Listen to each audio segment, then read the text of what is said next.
Okay बेटा, तो अगर आप सीए इंटर ग्रुप 2 एग्जामिनेशन या सीए फाइनल ग्रुप 2 एग्जामिनेशन अगर दे रहे हो और अगर अभी ड्यू टू सम रीजन आपने अभी तक अगर पढ़ाई नहीं की, due to any reason, household commitments, work commitments, articleship, this that जो भी आपका चल रहा था, अगर आपने अभी तक पढ़ाई नहीं की, but what if I say you, if you utilize next 25 to 30 days properly, आप ना कि सिर्फ एग्जामिनेशन पास करोगे, अच्छे मार्क्स से पास कर सकते हो। इसीलिए इस पर्टिकुलर वीडियो में मैं आपके साथ दोनों ग्रुप्स के, मतलब CA intermediate group 2 students, CA final group 2 students के साथ एक 15 to 20 ऐसे चैप्टर शेयर करूंगी कि बेटा बस ये चैप्टर्स करके आप अगर एग्जामिनेशन में जाओगे तो भी वो 75 to 80 मार्क्स का पेपर लिख सकते हो और उसमें से आपको 55 to 65 मार्क्स मिल सकता है। तो please take a note of these chapters. इसके साथ साथ मैं आपको स्मार्ट अप्रोच बताऊंगी कि कैसे स्मार्टली यूटिलाइज करो, कैसे आप मैक्सिमम आउटपुट निकाल सकते हो with the limited time left. पूरा डिटेल में बात करेंगे और ऐसे काफी सारे वीडियोस चैनल पे आते रहेंगे। सब्सक्राइब करके रखना, बेल आइकॉन हिट करके रखना, एंड जो भी आपके फ्रेंड्स जो अभी पढ़ाई शुरू कर रहे हैं उनके साथ ये वीडियो शेयर कर देना, ठीक है। सबसे पहली बात बेटा, सी अगर आपने अभी तक पढ़ाई नहीं की है तो आपके अंदर तो एनर्जी स्टोर्ड है। जो अभी तक पढ़ाई कर चुके हो, I know, I understand that you are feeling burned out, लेकिन जो अभी पढ़ाई शुरू कर रहे हो बेटा, देखो मिनिमम 12 to 14 आवर्स पढ़ना पड़ेगा। बिकॉज देखो बचा कितना है, सीए इंटरमीडिएट के स्टूडेंट्स के पास 30 डेज बचे, सीए फाइनल के स्टूडेंट्स के पास 25 डेज बचे। तो बेटा अगर आप 12 to 14 आवर्स अगर अभी एट दिस स्टेज निकालते हो तो मिनिमम आपके पास 350 से 400 घंटे दोनों लेवल्स पे है। जब भी मैं स्टूडेंट्स को पूछूं ना बेटा एक सब्जेक्ट करने को कितना टाइम लगता है, तो बच्चे बोलते हैं 100 आवर्स to 120 आवर्स मैक्सिमम। आपके पास 3 सब्जेक्ट्स है, मतलब आपको कुछ 350 आवर्स रिक्वायर्ड है to get done with the entire group, and ऊपर का कुछ 50-70 आवर्स रिक्वायर्ड रहेंगे फॉर रिविजन्स। तो बेटा अगर आप दिन भर में 12, 14, 15 घंटे अभी पढ़ते हो तो ना कि सिर्फ एक बार, आप 2 बार पढ़ सकते हो along with the proper paper solving. तो काफी बार ना बच्चों को स्टार्टिंग में स्केप्टिकल फील होता है कि यार मैम अभी तो टाइम ही नहीं बचा। दैट्स वाई अगर आर्ली बाइफरकेट करोगे ना तो है बेटा आपके पास टाइम। दिन भर में अगर मैं आपको बाइफरकेट करके बताऊं 3 घंटे की पढ़ाई करो, आधे घंटे का ब्रेक ले लो, वापस 3 घंटे की पढ़ाई करो, आधे घंटे का ब्रेक ले लो, और ब्रेक्स में भी सिर्फ नेसेसरी एक्टिविटीज करनी है, खाना पीना नहाना सोना, दैट्स इट। थोड़ा बहुत एक्सरसाइज कर लेना, दैट्स इट। इसके अलावा भी कुछ और चीज इंपॉर्टेंट नहीं है। So this should be regarding the hourly planning. Nextly कौन से इंपॉर्टेंट चैप्टर्स है बेटा, जो भी मैं आपके साथ अभी 15 to 17 इंपॉर्टेंट चैप्टर शेयर करने वाली हूँ, आपको क्या मेक श्योर करना है, नेक्स्ट चलो मंथ एंड तक ये सिलेक्टेड चैप्टर्स कर लो, उसके बाद जो भी अगर आपको बैलेंस करना है कर सकते हो, या फिर इन्हीं चैप्टर्स को रिवाइज कर सकते हो, कोई दिक्कत की बात नहीं है। अभी जैसे कि सीए इंटरमीडिएट स्टूडेंट्स, कॉस्टिंग में material, labour, overheads, marginal costing, budgets, ABC, audit में audit evidence, risk assessment, internal control, audit report, audit of banks, different entities या आइटम्स, इसमें से एक चैप्टर करना। एसएम में फर्स्ट 3 चैप्टर्स और एफएम में investment decisions, working capital, ratios and leverages.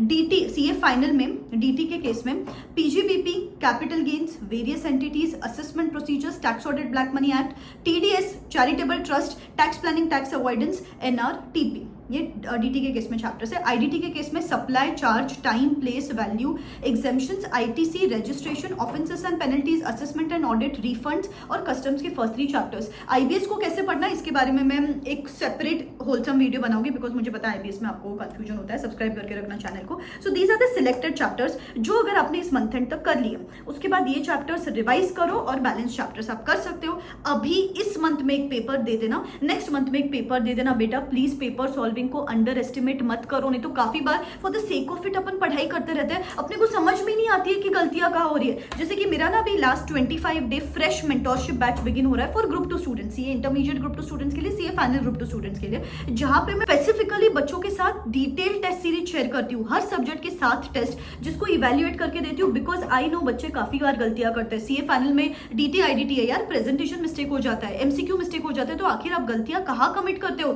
CA intermediate में कॉस्टिंग में लास्ट टाइम कितने कम मार्क्स मिले बच्चों को, ऑडिट में कम मार्क्स मिलते, तो क्यों कम मार्क्स मिलते हैं, स्पेसिफिक कमेंट्स देती हूं मैं वहां पे बच्चों को। इसके साथ साथ अमेजिंग सेशंस क्यूरेट किए गए हैं, 1.5 day plan, dos and don'ts, how to manage those 3 hours of examinations, कैसे पढ़ना है इन सब्जेक्ट्स को, कौन सी गलतियां अवॉइड करनी है, पूरा डिटेल में specifically curated to match the difficulty levels of ICR these days. Selected questions का एक क्वेश्चन बैंक प्रोवाइड करती हूं consisting of ICR study material, RTP, MTP questions. All of this is just available at ₹1599। Description box में link दे देती हूं, go and check it out. इतने सारे बच्चे होते हैं जो अभी पढ़ाई शुरू कर रहे हैं, बट दूसरों को देख के उनके अंदर ना एक स्पिरिट डेवलप हो जाता है यार, वो जब वो अभी पढ़ सकता है तो मैं भी पढ़ सकती हूँ। आपको भी यूजफुल रहेगा, डिस्क्रिप्शन बॉक्स में लिंक है, go and check it out. तो बेटा बस ये सिलेक्टेड चैप्टर्स करना है और उसके साथ साथ परफेक्शन अचीव करना है कि जितने ज्यादा टेस्ट अभी दोगे, जितने ज्यादा खुद के गैप्स पे काम करोगे, उतना ज्यादा आपके लिए अच्छा रहेगा।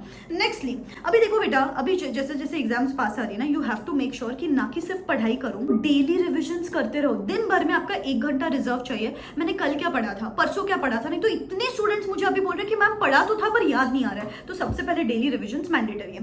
नेक्स्टली दिन भर में एक आधा से पौन घंटा 30 to 45 minutes reserve for MCQs. MCQs में मार्क्स नहीं मिल रहे, बहुत ही लेंदी एमसीक्यूज आ रहे हैं आजकल एग्जामिनेशन में, तो प्लीज 1 घंटा रिविजन के लिए 30 to 45 minutes for the MCQs, so that you know काफी बार डिस्क्रिप्टिव में कम मार्क्स मिलते हैं, एमसीक्यूज में मार्क्स मिलने के चांसेस हो जाते हैं। Nextly refer to the suggested answers of the previous 2-3 attempt, so that you understand यार इंस्टीट्यूट का एक्सपेक्टेशन क्या है, how do I need to put this things on paper. उस हिसाब से आपका प्रेजेंटेशन इंप्रूव हो जाता है। इसके साथ साथ जब भी आप कोई प्रैक्टिकल सब्जेक्ट की पढ़ाई करते हो, कॉन्सेप्ट्स पे ध्यान दो और प्रैक्टिस पे ध्यान दो।